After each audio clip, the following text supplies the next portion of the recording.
Is the Sonic the Hedgehog franchise stuck in the past, just running in circles? It feels like every time a new Sonic game comes out, we see a lot of familiar faces, places, and ideas. Is this nostalgic fan service? Or is Sonic Team just running out of steam? Let's take a look at the evidence. Let's start with the most obvious example. Sonic Generations. The whole point of this game was to celebrate Sonic's history. You played as both classic and modern Sonic, zipping through remastered levels and boss fights from the franchise's past. It was a love letter to the fans, and honestly, it worked. It was a blast from the past. Done right. But this set a precedent, and maybe not a good one. Then came Sonic Lost World. The story felt like a trip down memory lane in the first part, and not in a good way. Sonic and Tails chase Dr. Eggman, who is capturing animals to power his robot army. Sound familiar? That's because it's the exact same plot as the original Genesis games. The Wisps from Sonic Colors also made a comeback. Okay, fine. They're on a different planet, so it kind of makes sense. But then you get to the final boss, and it's practically a reskin of the final fight from Sonic Colors. It starts to feel less like a nod to the past and more like a copy-paste job. This trend continued, and arguably got worse, with Sonic Forces. Many people feel this game is like Sonic Generations, but without any of the charm.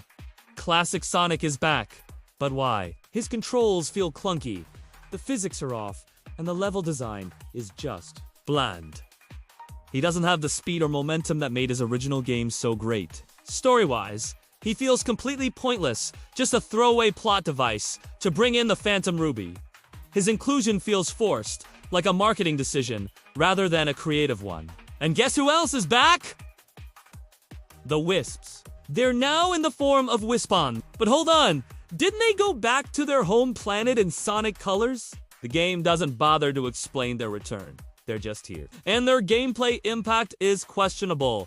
They can make the game way too easy. The Lightning Wisp lets you ride on ring trails, skipping huge sections of a level. The Drill and Bust Wisps just clear the screen of enemies. It removes a lot of the challenge. To top it all off, many levels and bosses and forces are just reused assets from Generations. And yep, the final boss is yet another rehash of the Sonic Colors fight. Next up, Sonic Frontiers. This game tried to do something new with its open zone concept, and for the most part, it was a refreshing change of pace. But then you enter cyberspace. These are short, linear stages that you access through portals. And what do you find inside? Recycled level assets and layouts from older games like Generations Unleashed and Forces. The game tries to justify this with a lore explanation, saying cyberspace is a digital backup of the ancients' memories. It's a clever excuse, but at the end of the day, it's still reused content. It feels like they had this great new open world idea, but couldn't commit to it fully, so they fell back on the old style levels we've played a dozen times before. And the trend continues with Shadow Generations. It's the Generations formula, but this time for Shadow the Hedgehog. We'll revisit levels and moments from his past games. That makes sense, given the time travel plot. Seeing a level from Sonic Forces is logical since it's part of his timeline. But then we see Chaos Island from Sonic Frontiers.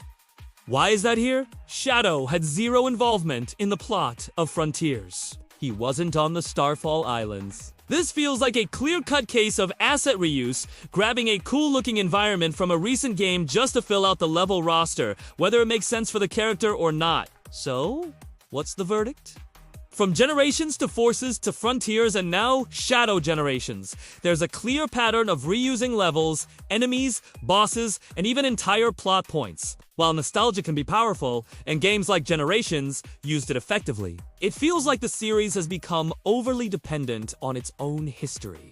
Instead of pushing forward with new, bold ideas, it often seems to take one step forward and two steps back into its own past. It's the difference between a heartfelt tribute and a creative crutch. We love Sonic for his speed and attitude, for always moving forward. Maybe it's time the games themselves did the same. What do you think? Is Sonic leaning too heavily on nostalgia, or do you love seeing these old ideas come back? Let me know in the comments below. Thanks for watching, and if you enjoyed this video, don't forget to like and subscribe for more. And remember, Merry Christmas.